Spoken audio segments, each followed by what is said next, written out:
ఏ ముఖ్యమంత్రి ఈరోజు కూర్చున్నా, గతంలో కూర్చొని ఉన్నా దానికి మూలకారకుడు ఎవడు? పొట్టి శ్రీరాములు. ఆయనే లేకపోతే, ఆయనే బలిదానం లేకపోతే మనకి ఈ రోజున ఆంధ్ర రాష్ట్రం అనేది ఉండేది కాదు.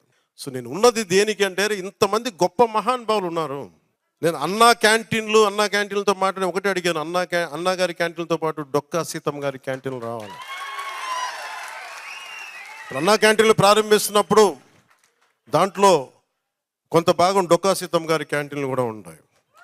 దేనికి పెట్టుకోవాలి డొక్కా సీతమ్మ గారి? ఎందుకంటే అసలు మనకి ఈ రోజున ఒక పూట భోజనం పెట్టడానికి హోటల్లో పెట్టేయచ్చు, కొని పెట్టేయచ్చు. ఆ రోజుల్లో కట్టెలతో వండాలి, వర్షాలు.